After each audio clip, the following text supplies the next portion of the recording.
Good morning students. Pragya school की ओर से ऑनलाइन क्लास में आपका स्वागत है। आज हम पढ़ेंगे क्लास 5 सब्जेक्ट एसएसटी के लेसन 1 की कहानी सपेरों की। जो हमारी कहानी है सपेरों की में एक आर्यनाथ नाम का एक व्यक्ति है, अपनी कहानी अपने दादाजी रोशननाथ, आर्यनाथ के दादाजी हैं रोशननाथ के माध्यम से बताते हैं।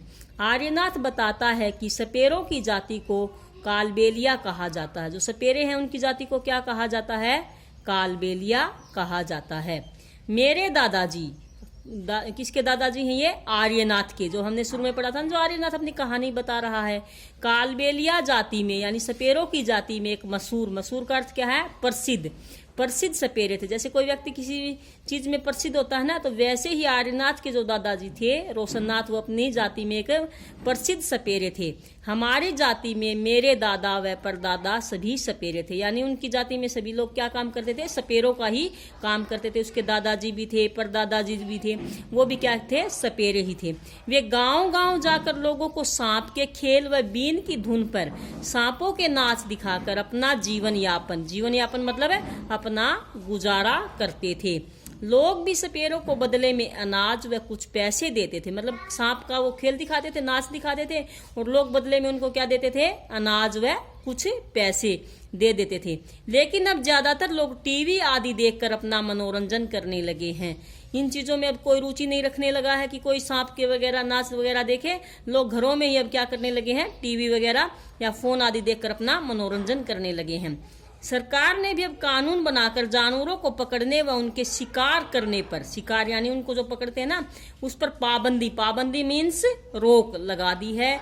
क्योंकि कुछ लोग लालच में आकर कुछ मांस प्राप्त करने के लिए जंगली जीवों का शिकार करते हैं, जिसके कारण इन जानवरों की बहुत सी प्रजातियां हैं वो विलुप्त मतलब है खत्म।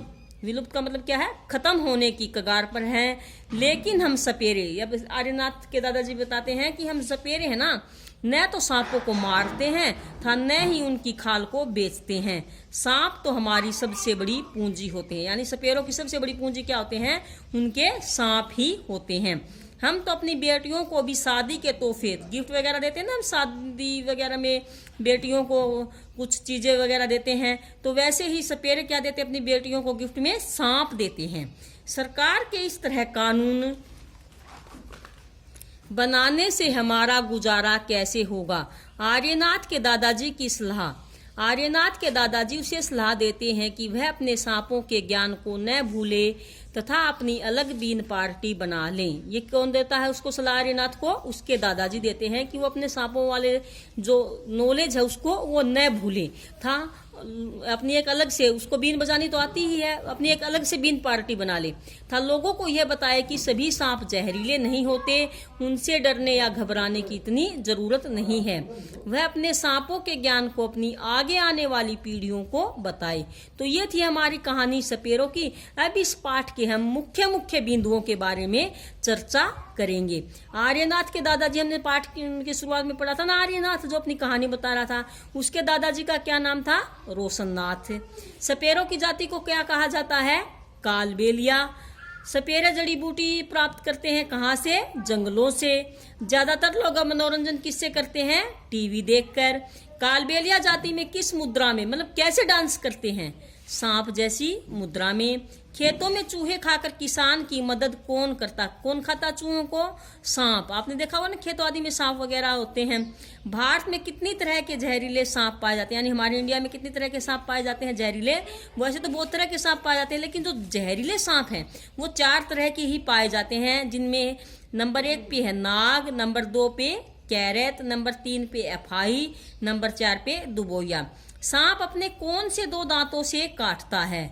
आगे के 2 खोखले दांतों से, ताकि जहर क्या है व्यक्ति के शरीर में जा सके। तो वो अपने आगे के जो 2 खोखले दांत होते हैं उनसे किसी को काटता है। सीरम क्या है?